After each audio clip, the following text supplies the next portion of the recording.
yes, he was kind of right. No, in that they, because I asked the question, so you're telling me they had sex or something? And he said, well, yeah. I said, okay, we're done. But so anyway, this is actually Israel, all right? The description comes from Joseph and his dream, because Joseph was prophetically dreaming what was going to happen with the nation of Israel, why they would end up in Egypt, because his brothers did come and bow down before him, right? And so that became Israel. So what you have here is Israel. That is the woman. And then it says in verse 2, then being with child, is child capitalized? If it isn't, it should be. It should be. She cried out in labor and in pain to give birth. Now, if this is Israel, what child would Israel give birth to? Jesus. Right. This is Jesus. All right. So we got Israel, we got Jesus, and then in verse 3, and another sign, going to point us to something, appeared in heaven. Behold, a great fiery red dragon, having 7 heads and 10 horns and 7 diadems on his head. Now, here's the thing with the dragon. The only time you're going to see dracon, which is the Greek word, in the New Testament is always in Revelation. But dragon was something that's been known throughout history. They're fictitious, but what a dragon was to the people at this time was basically a huge serpent. In fact, they would call anacondas dragons. They would call... what would be Leviathan? What would be what? Leviathan. That would be in the sea. The whale, some kind of big sea creature. Scales. Scales. Scales that cannot be penetrated. Yeah. But yeah, that was the sea. So almost like a sea dragon. Okay. But they did call snake. So you kind of got the snake thing working here as well. What's interesting is it's the great is megas. That means it's huge. It's fiery red. Didn't say it was on fire. It was fiery red. This would be the color of destruction. All right. Now, it says it has 7 heads and 10 horns and 7 diadems on its head. Diadems, first of all, crowns. All right. 10 horns refer to power, which could refer to 10 nations. The 7 heads could refer to 7 kings. This could be also referring to the 7, I know y'all are like, whoa, the 7 hills in Rome. Could be referring to that. Basically saying that this dragon, and we're going to find out later the dragon is Satan, that Satan's appearance to the woman comes in the form of a nation. All right? Yes? It says, and 10 future kingdoms. Yeah, that would be the coalition of the 10 nations that are going to come together in the time of, this is how he's going to, the Antichrist is going to politically gain power. All right, so, try to think. Okay, so we'll stop. Forget that for a second, since you brought that up. So, over in Europe right now, they have what's called the euro. Right? Okay, so the euro is a form of money that some nations over there have agreed to use. How many? 9. Who else are trying to get to use the euro? Turkey. Who's going through Brexit? Oh. England. England would be the 10. So if you look at the logo, it's a snake. Yeah, for the 10 nations, for the nations that use it, I've seen the snake of some kind. It's interesting.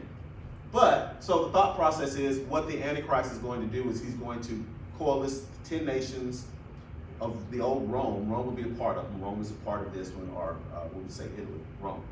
And he's going to consolidate his power in those 10 nations. All right, so that's where you get the thought process of 10 future nations. The point is that all of this is being, it's a power, it's empowered by, and it's an expression of Satan. All right? And we'll see that in just a second. So don't get so caught up on 7 heads, 10 horns, and 7 diadems, because the next verse will help you.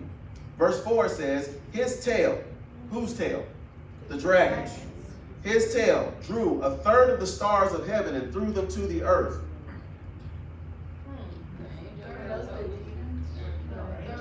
A third of the stars of heaven. So who took 1/3 of something?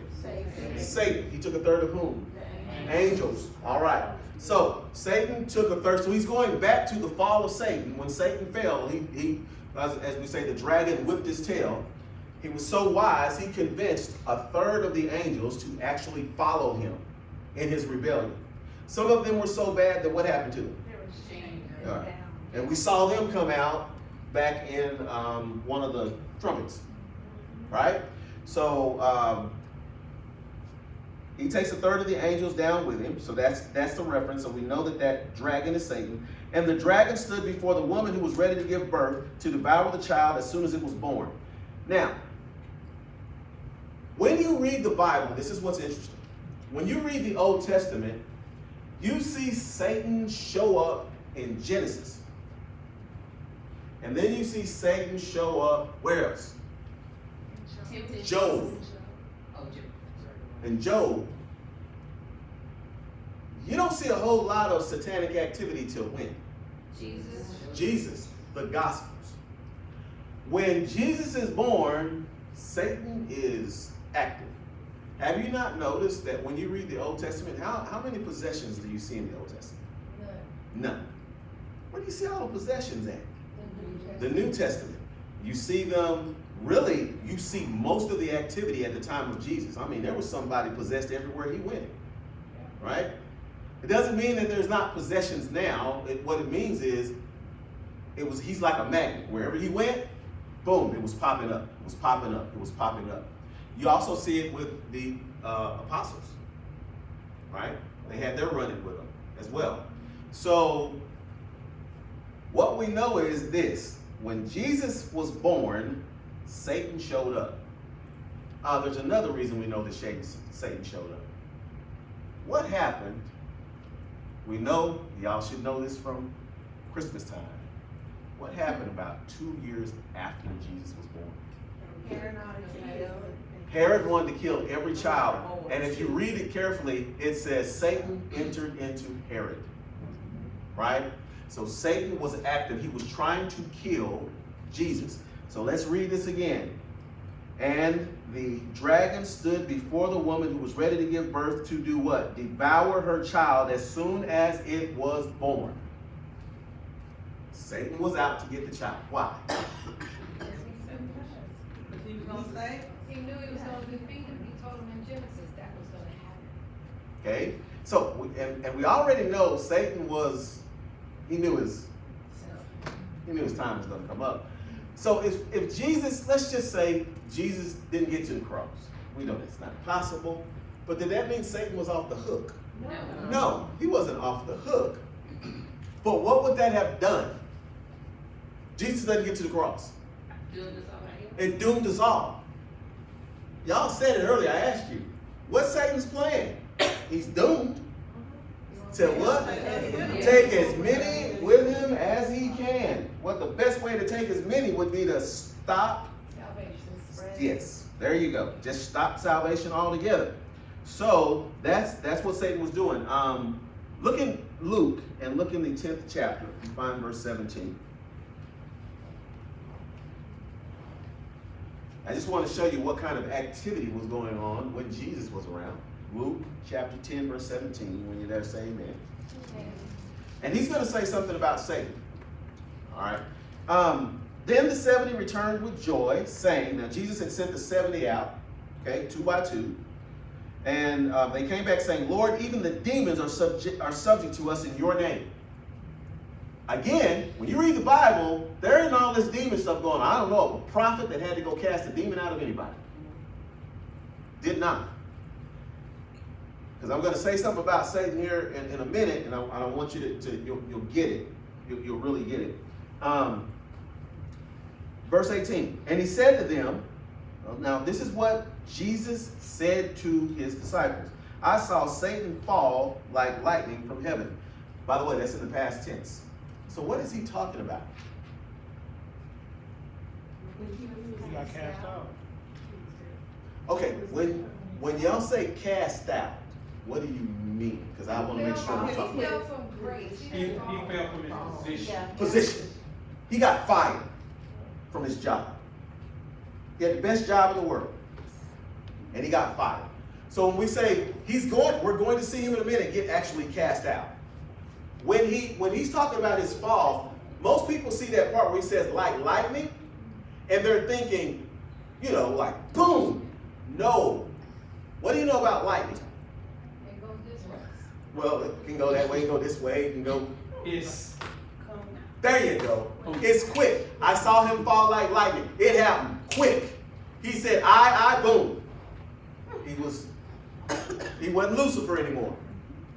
It happened quick. That's what he's saying. I saw him fall. That means quickly from heaven. Behold, I give you the authority to trample on serpents and scorpions. That would be what? Demons.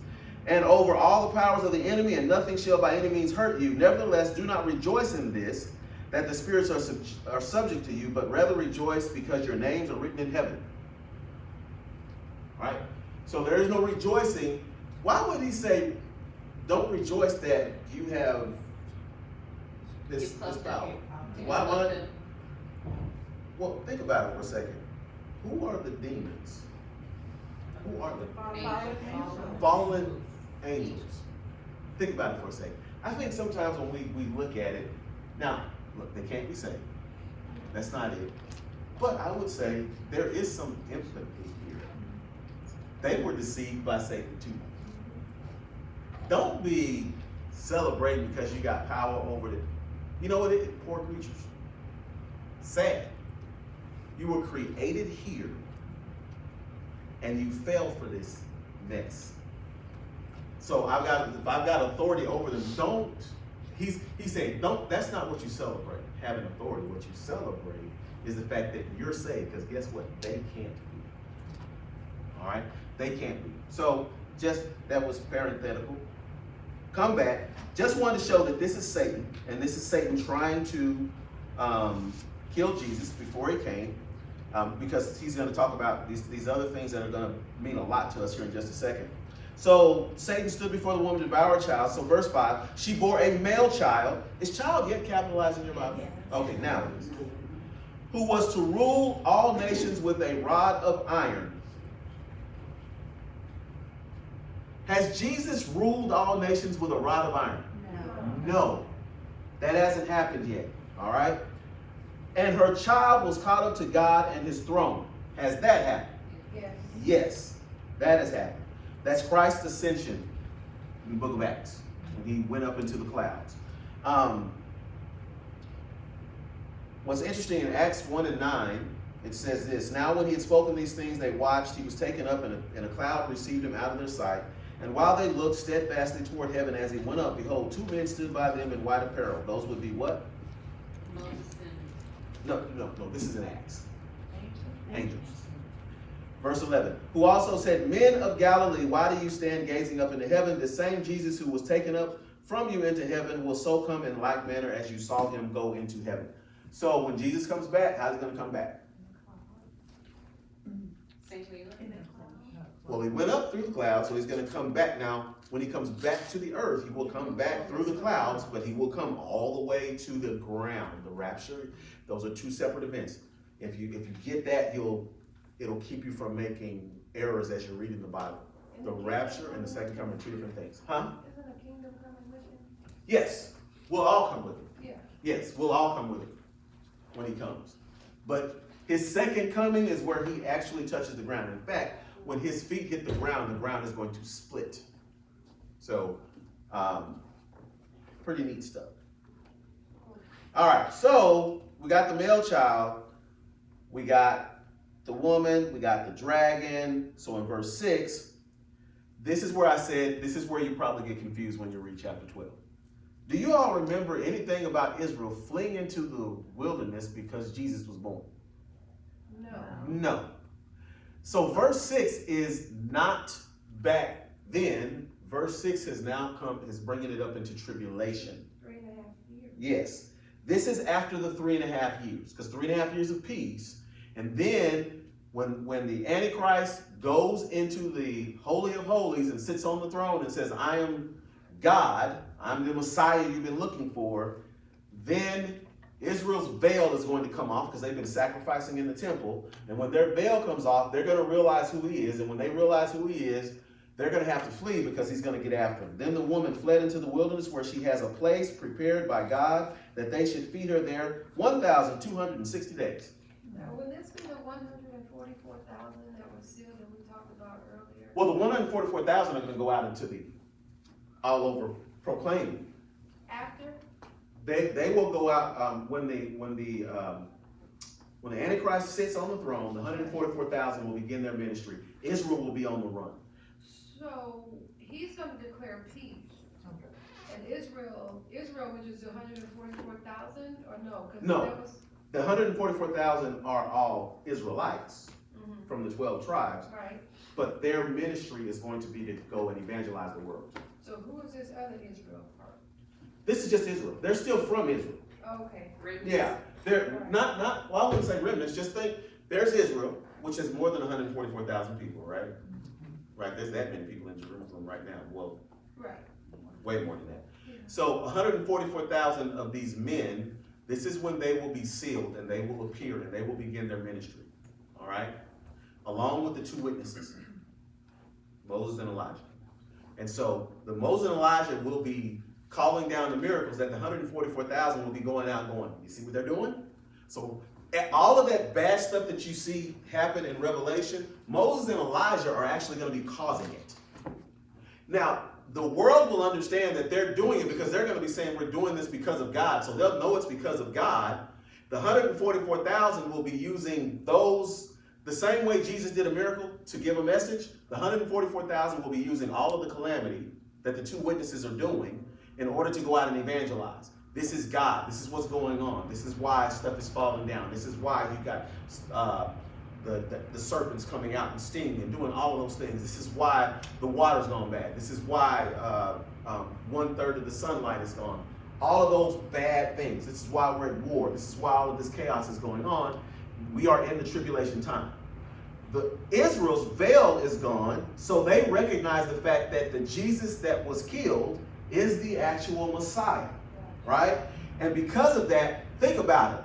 When the Antichrist goes in and sits down on there and the veil goes off from Israel, what is Israel going to say when they see that? They're going to say, no, you're not. It was actually Jesus. And so then what do you think the Antichrist is going to want to do with them? So we should bless, that's the reason why we should always bless Israel, because if the veil was never on their face, then we would be grafted in. Yes, they rejected, so the gospel spread. Because what would Israel have done with the gospel? The same thing they did with the oracles. They would have kept it to themselves. Yeah. So that's why the gospel spread. So the veil was there. And when the veil gets removed and they recognize the Antichrist, they're going to have to go to the wilderness. That just means that they're on the run because he's out to get them.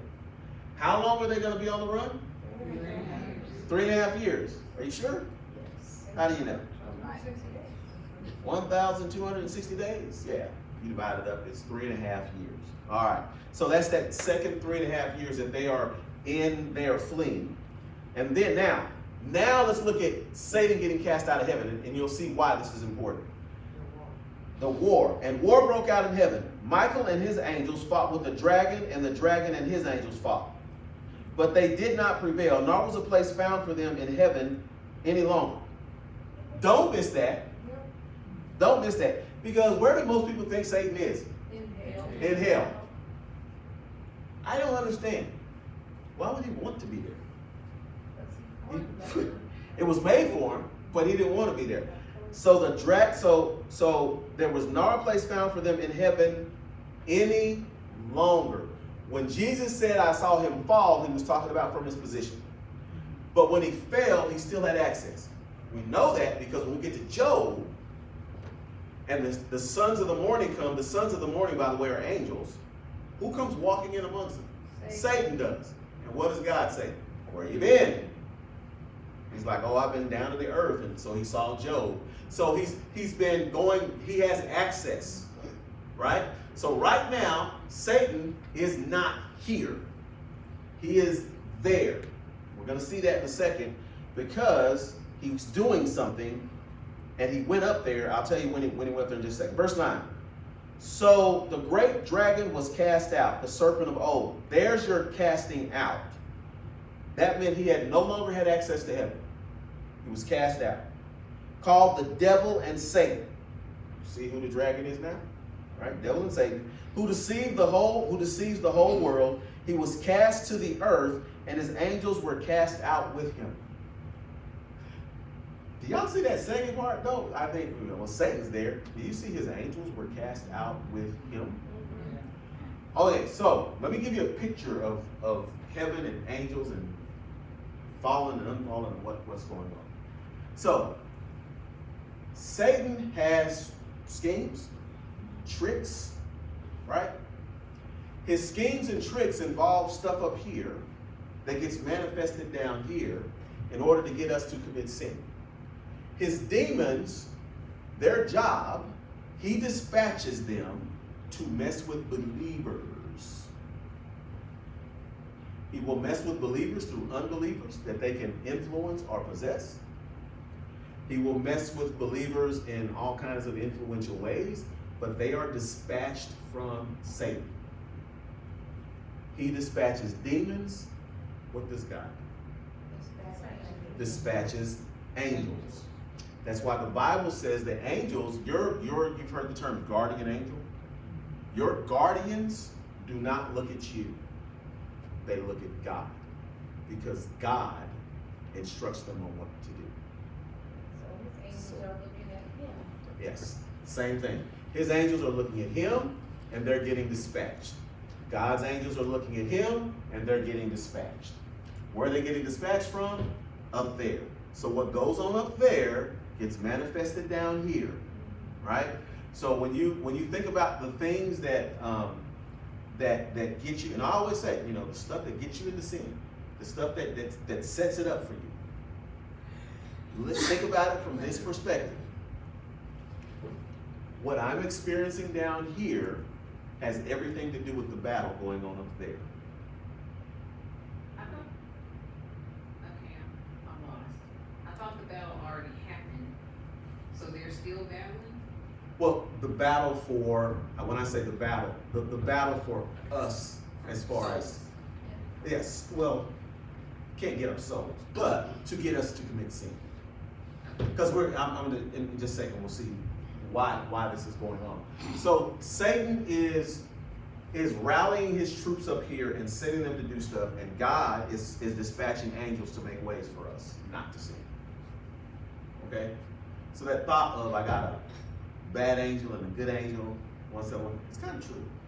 But why can't the good stuff look as good as the bad? I mean, I just feel like it's just bad marketing. Because, obviously if he created Satan, and Satan has power to make it look just that compelling, God has the power to make it look just that compelling too, the good stuff. But, I mean, the other food just don't look as good as the bad stuff. Okay, so think about Vegas. Glitzy. Babies. Not bacon. Vegas. Glitzy, right?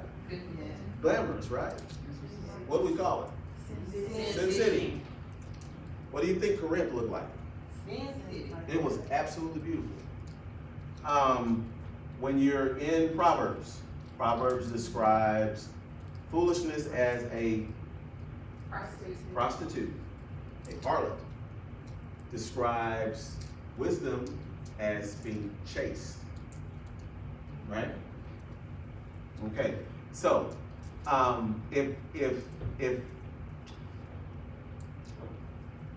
if sin were ugly, we wouldn't do it. It's attractive. Okay?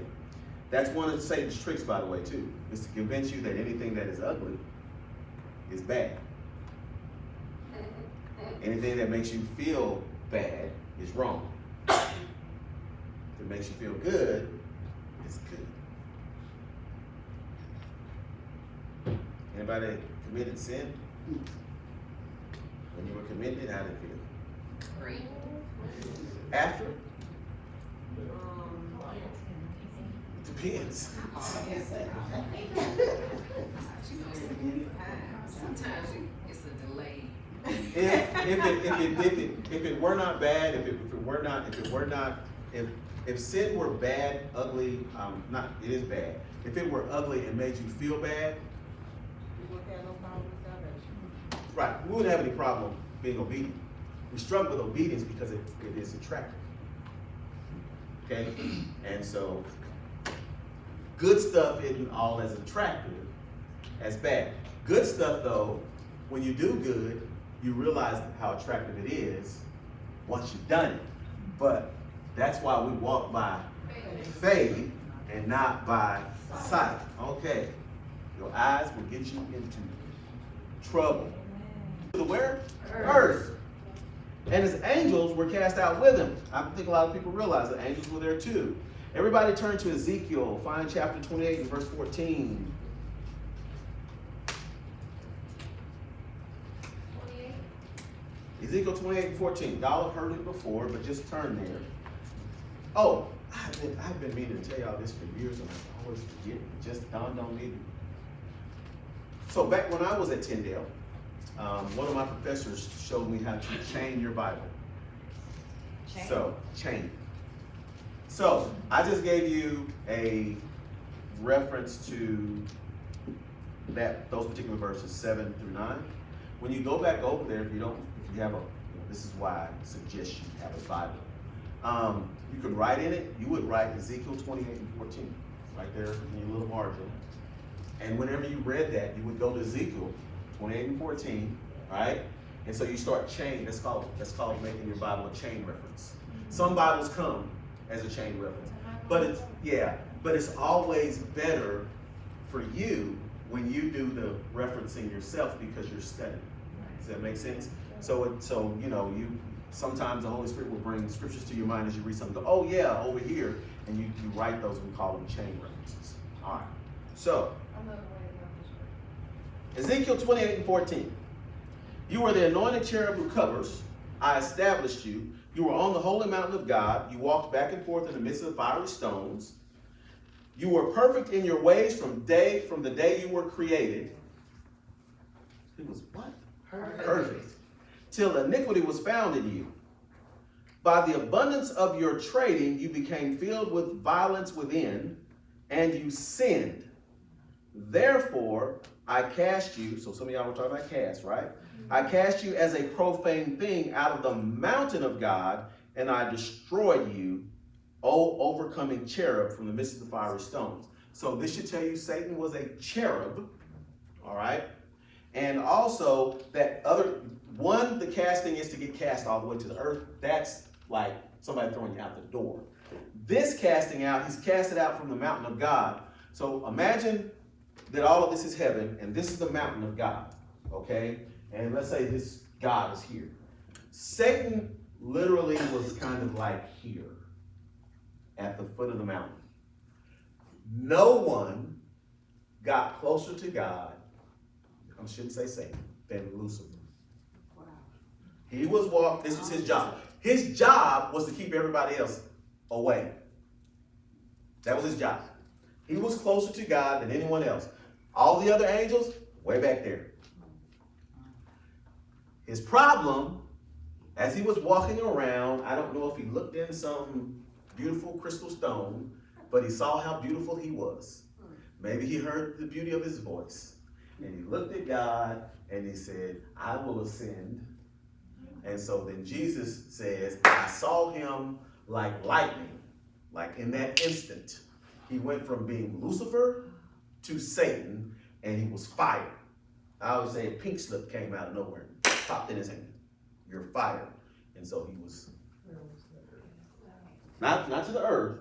He was cast away from the mountain.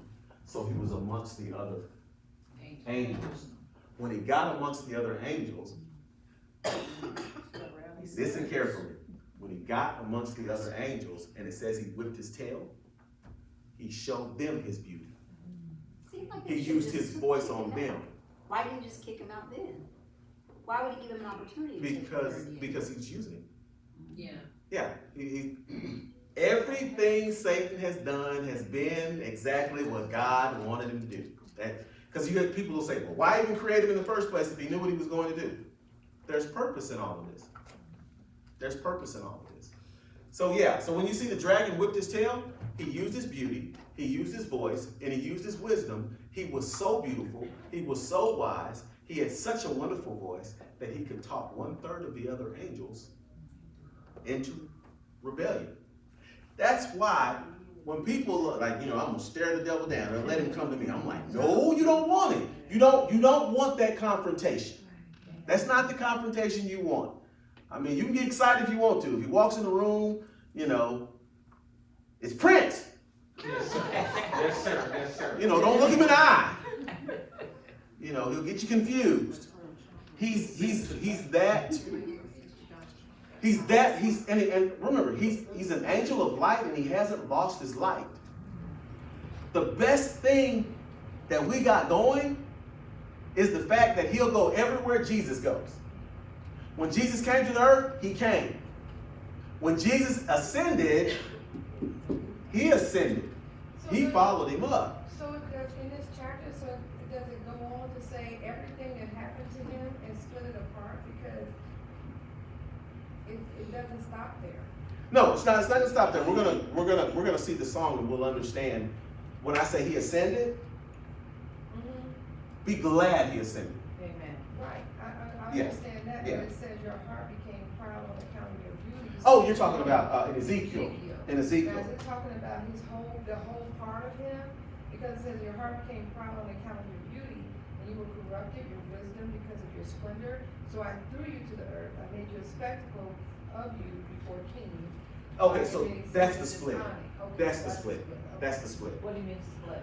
Because Ezekiel's talking about what happened with Satan at the time of his fall, and then he goes forward to tribulation. What happens to him in the end. Got it, Right? It's prophetic. got it. It's prophetic. All right, so yeah, exactly. It's prophetic. Because, yeah, I made you a spectacle. Has Satan been made a spectacle before? Not yet. No, not yet. But, come back to Revelation chapter 12, here's where he becomes a spectacle.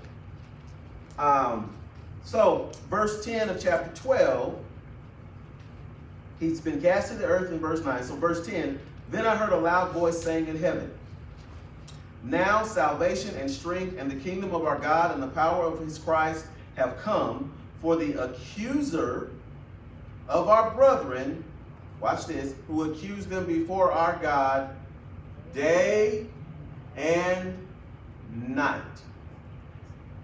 What Satan is doing right now is accusing whom? Us is who? Christians. He's not accusing non-believers. He's accusing Christians of what? Sin. Why? Well, God hates It's sin. like you forgave them, but you won't forgive us. Bingo!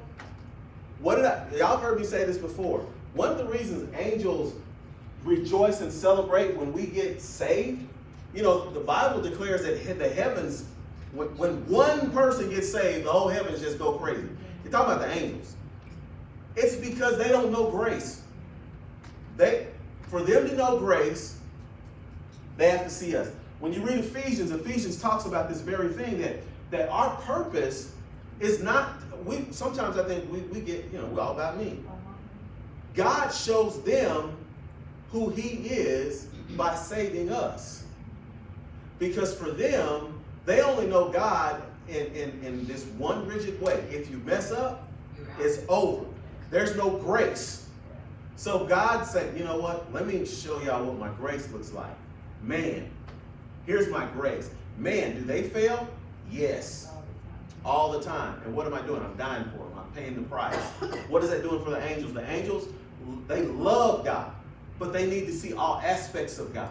So they get to see that part of him. They know his perfection, and they know that how they have to live, but to see us and to see his grace, that's the wonderful part of it. Now, the ones that are fallen, why are they angry? No remission. They'll have grace. Oh, I'm finna really, this is really gonna mess with, when you say no grace, that's why they're really angry, because it's one thing to know if I did wrong, okay, that was it. It's another thing to know, wait a minute, I did wrong and that's it? And you mean to tell me you wrapped yourself up and died for someone who's lower than me? And they get another chance? Why did Jesus go down and preach to those who were chained up underneath to basically say, I told you, show them the grace? They get angry. Their anger is directed at God, but to get at God, they come at us. Because we are God's trophy piece that he puts up to go, I have grace, I have kindness, I have mercy. That he chooses not to bestow upon. On the angels? Yeah. Oh, he think about this. They are born, and we'll just say they're born saved. How's that? They were created in perfection. And they messed up. And still messed up. Satan messed up. Did the 1/3 of the angels, did they have to go? They went of their own free will. They basically chose not to love God. And they were with him. Now, wait, think about it. That was Jesus. They were with him. And they chose to rebel. And yet, I think sometimes we forget we wouldn't love him if he didn't first love us. And then the love that we have for him is definitely not perfect. Is it? The love we have for God, because you obey what you love. You can actually see his magnificence. They could, that's the point. Yeah, they were right there. They could see, they knew, they experienced it firsthand, and they still messed up. And so when Satan messed up, Satan's whole thing is, as you all said, I'm going to take as many of them as I can with me. And when you look at what this song is saying, what he was doing was he was basically saying, you are not fair. You are not just. You are not right. Look at them. And then what he was doing with those angels that still had access to heaven, because he was up there and they had access to him, he's sending them down to believers to get believers to sin.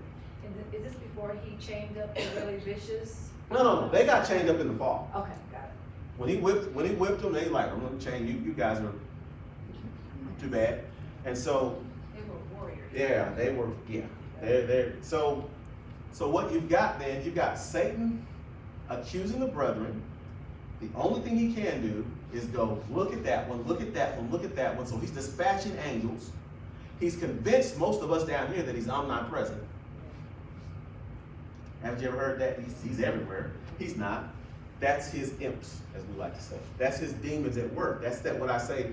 What's going on up here is, let me use one of you guys analogy. Chess that's being played up here, make a move, make a move, make a move, make a move. It's manifested down here. Because the whole fight is over us. That's the whole fight. The whole fight is, okay, you're going to redeem them. I'm going to show you that they're not redeemable. I'm going to show you that you going and dying for them is not right. It's not fair. It's not just. Look at that one. What happens when the Father looks at us? He sees Jesus. Jesus intercedes and stands between us and the Father. We're covered. So all of these terms that you always hear should start to make sense. Why am I covered? I'm covered so that the wrath of God is not poured out on me. Go back to Israel. Why did they put blood across the doorpost? So that the death angel would do what? Pass over, right?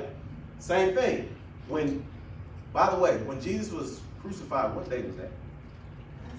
Passover. It was Passover. He shed his blood. That blood now covers us so that The death angel passes over. Yeah. Death has no sting, so we get passed over. Right? So we are part of the Passover. All right. So then it says, verse 11, and they overcame him by the blood of the Lamb. Now watch this. It says, the accuser of our brethren in verse 10, who accused them before our God day and night, has been cast down. He was accusing the brethren. But notice this, and they overcame. Remember when we were in the churches? he that overcomes, and they overcame him by the blood of the Lamb.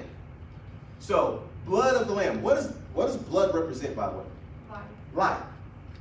So, if I bring you blood, I bet y'all, a lot of y'all have never thought about this. What does shedding of blood do? What does that mean? That means something died. Yeah, something's dead. I mean, what would you do if you walked in a room and it was a buckets of blood? Oh, walk out.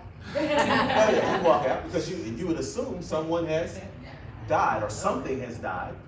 So the shedding of blood, that's why blood is shed, to prove that there is death. So how do we overcome it? By the blood of the Lamb. That literally means by the death of the Lamb and by the word of their testimony, and they did not love their lives to the death. So who's he talking about? Yeah. Talk about those during tribulation, the martyrs. They did not love their lives to the death. That's why I say tribulation is such a hard thing. I love Jesus. Okay, you shall die. So we're gonna give you this pill. Take this pill so you can die. You think it's gonna go that way? No, No. not that easy. No, it's gonna be painful Yeah. because it's gonna be. Oh no, you're gonna renounce him. We're gonna put you in pain. Yeah, we're gonna make you renounce him. We're gonna make you renounce him. You're gonna take the mark. Verse 12. Therefore rejoice, O heavens, and you who dwell in them. Woe. There's a woe. Woe. Y'all see the woe? How many woes are we gonna get? 3. Woe to the inhabitants of the earth and the sea, for the devil has come down to you having great wrath, because he knows that he has a short time. Here, believe me when I tell you. Use a Trump phrase. Believe me. You don't want him here. You don't want him here.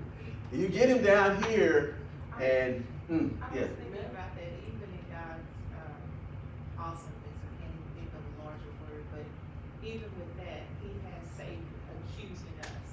He doesn't have him actually with us. He has Right. his, I mean, even in that shows some form of grace or some form of mercy, because I don't think we would be able to handle, the majority would be able to handle the power of him. You wouldn't. So even if you think about it in that aspect, God is so good that he didn't send him to us. He actually left him there to accuse us to God. I Right. mean, that in itself is, for me, is mind-boggling or mind-blowing, because he could have just said go. Yeah, that's why, this here's the casting out, is why I said you gotta understand what the casting out is. If he cast him out at the beginning and said you have no access back here, where would he go? He'd be here. Just terrorize. Terror. The flip side of that is, well, if you lost your job, why do you keep going back? I'll tell you why. It's nicer there. Plain and simple. But even if, It's that nice that even though you know you can't stay, you're there. It's just that nice. but even piggybacking on what you said, Adrian, God is so merciful that even tribulation is not a long period of time. No, 7 years. 7 years. Could have been. Could have been 7 quick years. But that's the other. What Adrian is saying is absolutely right when you think about. And I look at it also like that perspective I was just saying, that we get so caught up in the earth and Mother Earth and how beautiful she is, and all of that, this beautiful blue planet. And I'm sitting there and go, so Satan could choose to come down here and wreak havoc, but instead he chooses to stay in heaven and accuse us. He chooses to. Could he accuse us from down here? Yeah, God could hear it. So I look at it as him going, yeah, okay, well, I can accuse them. Where would I like to accuse them from? Can we get away from that trashy place down there? Let me go up here. It's better there. It's better there. Why is he having war with Michael? To stay. He wouldn't leave. Okay, I'm sure it was a brief conversation. Michael, get out. Satan, you're gonna have to throw me out. Where my boys at? You're gonna throw us out. Okay, fine. Throw you out. He didn't want to be there. So when he gets to the earth, it's like, woe to you, because the devil's come down to you, having great what? Wrath, because he knows that he has a short time. It's another reason he don't want to get thrown out. He knows once I get thrown out, that's it. He knows he's going to be chained for 1,000 years in a bottomless pit. So, I got a question for you. So because he's up there, is he out of time now, and when he comes down here, he'll be in time? Yes. Okay, I was gonna be a little hard.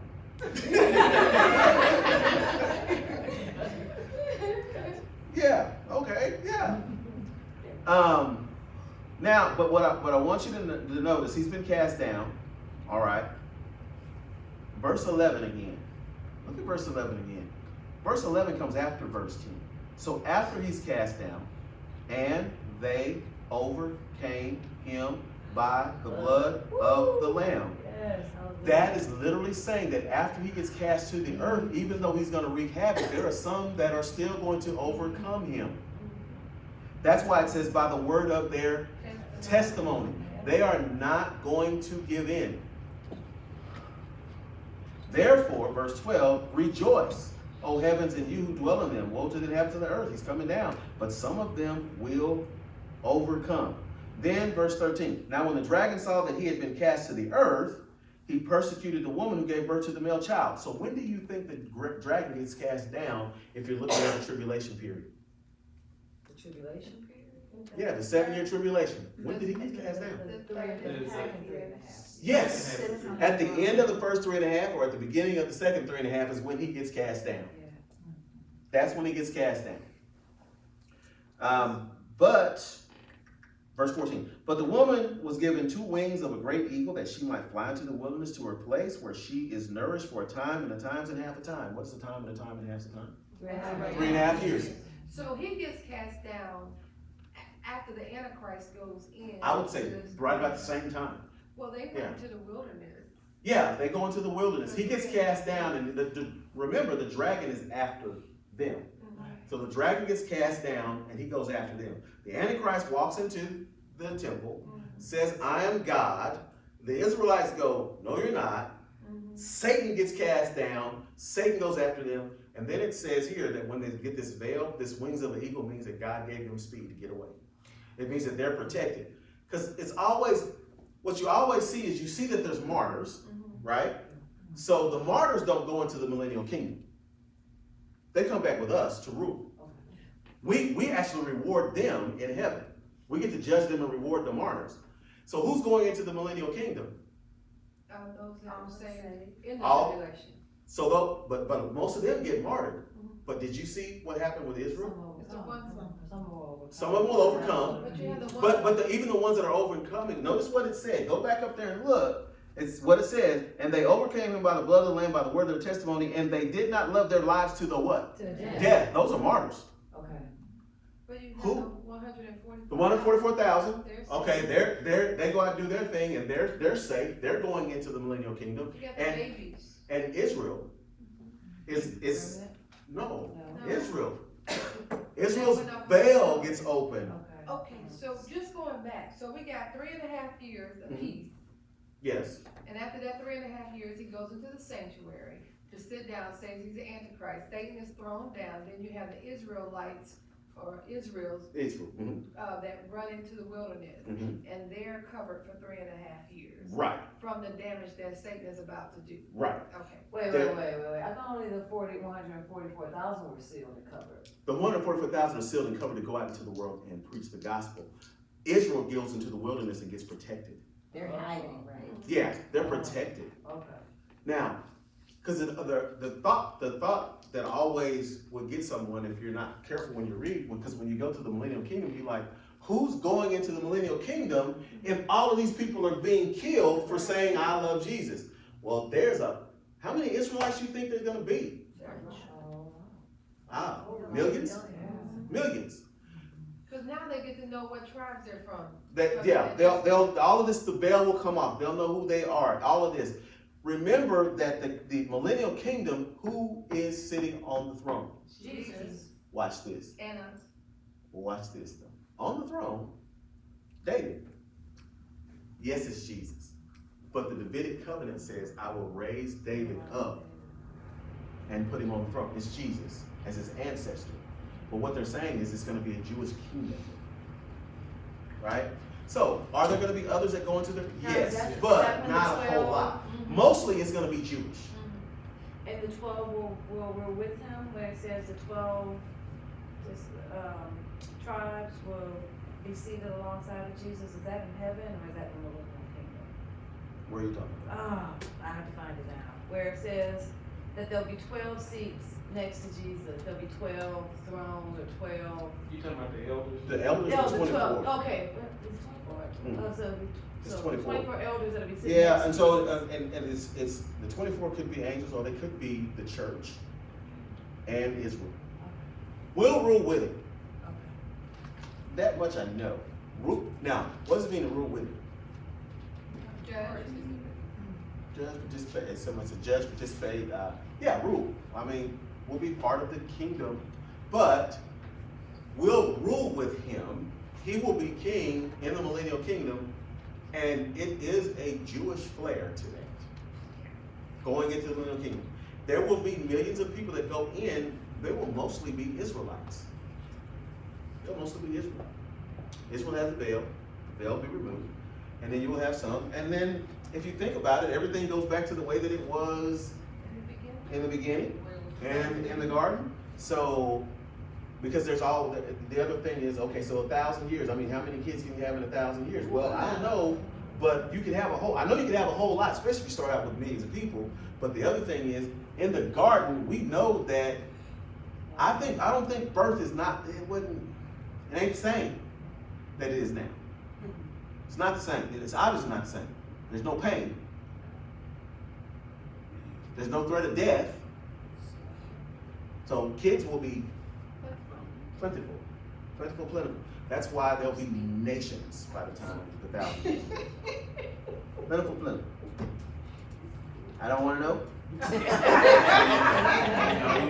There you go. I heard this way the snicker came out. I don't want to know. So those on the earth, some will overcome him. All right, but it also pictures the martyrdom of some believers. Right? So there's martyrs and there's some that overcome. Verse 13. Now when the dragon saw that he had been cast to the earth, he persecuted the woman who gave birth to the male child, but the woman was given 2 wings of a great eagle that she might fly into the wilderness to her place where she is nourished for times and a half. That means she's protected from the presence of the serpent. So the serpent spewed water out of his mouth like a flood after the woman, that he might cause her to be carried away by the flood. But the earth helped the woman, and the earth opened its mouth and swallowed up the flood which the dragon had spewed out of his mouth. And the dragon was enraged with the woman, and he went to make war with the rest of her offspring. Is it figuratively, or is it like actually? You mean like water coming out? Is that Yeah, what because you're I'm trying to like Think of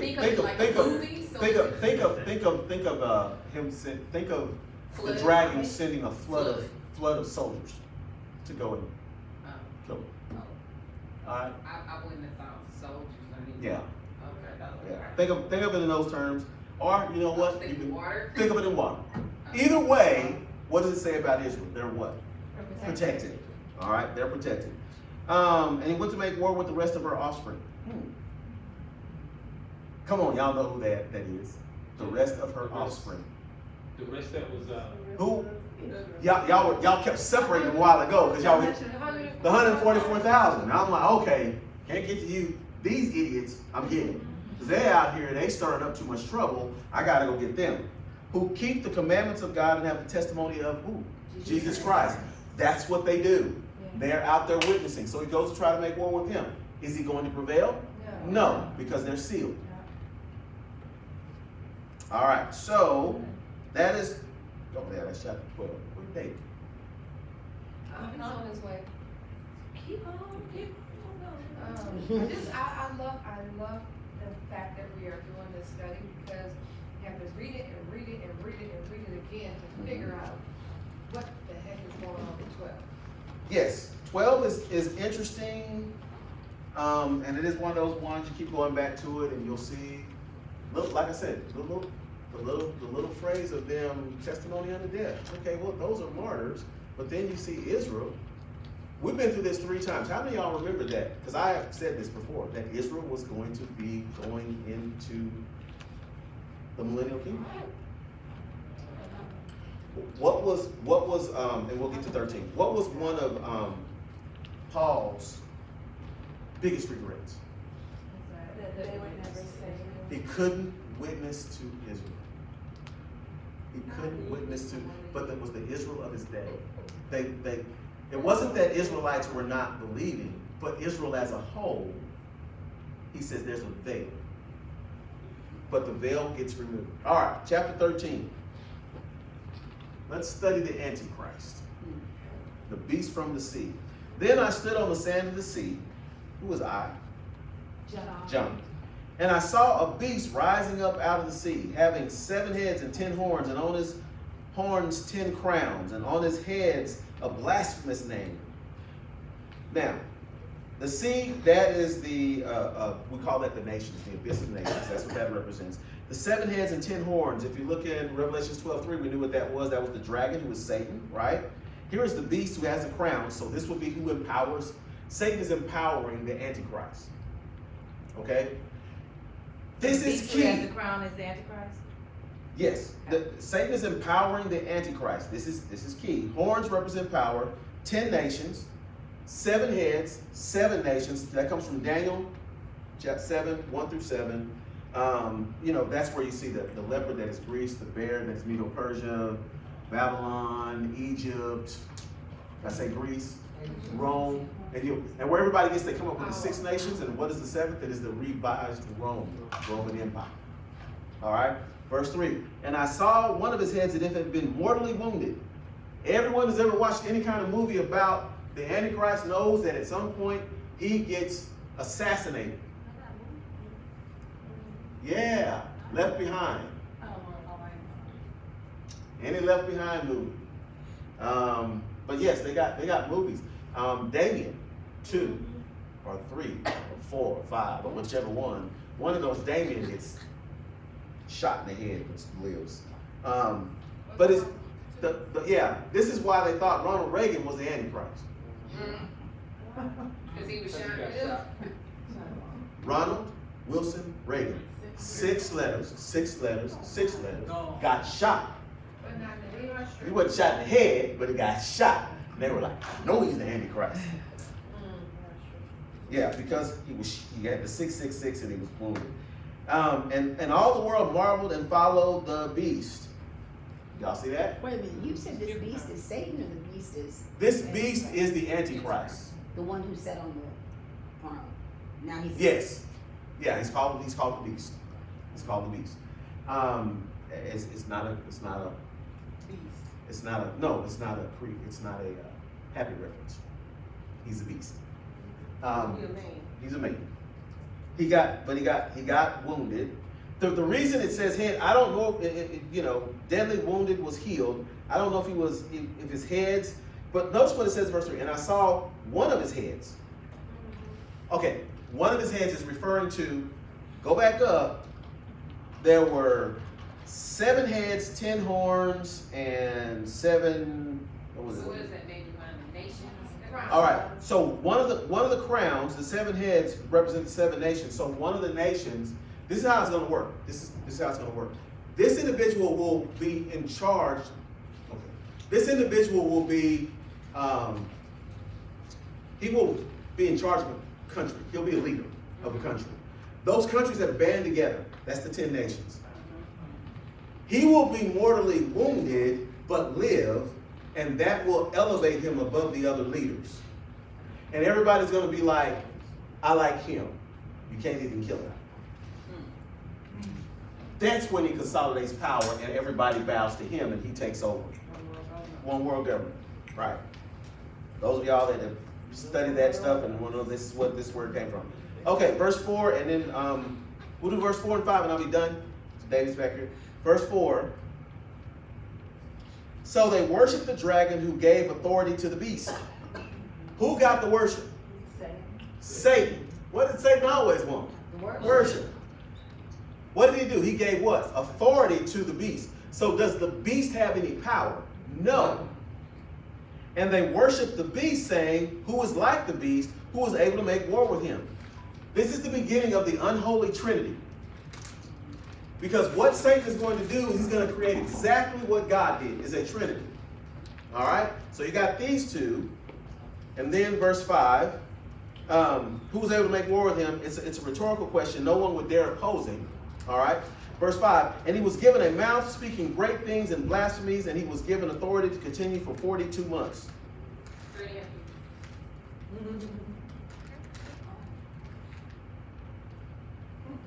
All right, so I'll leave you with 2 Thessalonians chapter 2, verses 1 through 12. And if anybody saw Terrence's question to me in the Bible study, kind of funny that I went here to help answer his question. Now, brethren, 2 Thessalonians 2, 1 through 12.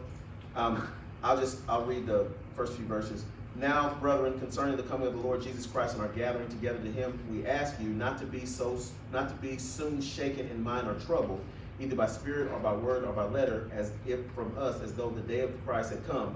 Let no one deceive you by any means, for that day will not come unless the falling away comes first, and the man of sin is revealed, the son of perdition. All right, so when Paul was writing to the Thessalonians, if y'all remember the Thessalonians, he'd only been there for a few weeks. He told them about the second coming of Christ. He told them about the fact that Christ would rapture them away before he came, because the day of the Lord would be the tribulation. They got nervous because people were dying, and they became troubled. So when Paul wrote them back, when he found out, when Timothy came back to tell them what was going on, when he wrote them back, he said, don't be troubled, because remember what I taught you. What I taught you was this. Two things were going to happen before the calamity takes off. Two things were going to happen. First of all, let no one deceive you that the day will not come unless the falling away. That is apostasy.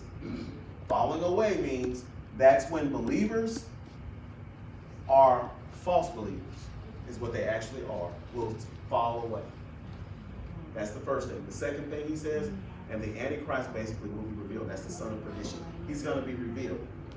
When you read the Bible, what you understand is that the day of the Lord, or the day of Christ, is the entire tribulation period. It's the whole thing. The Antichrist is not revealed when he walks into the temple, because Revelation is already revealed to us when we will know who he is. It's when he consolidates his power and he takes over the world, he will be revealed as the Antichrist at that point, if you've read Scripture. So that means Paul got the same prophecy. Yes. Yes, exactly. Paul had the same prophecy. Paul knew exactly what's going to happen. So here's what's important, though. Where will we be when he can? There you go. Thank Drop the line. you. Stop there. You can watch the movie if you want to see it.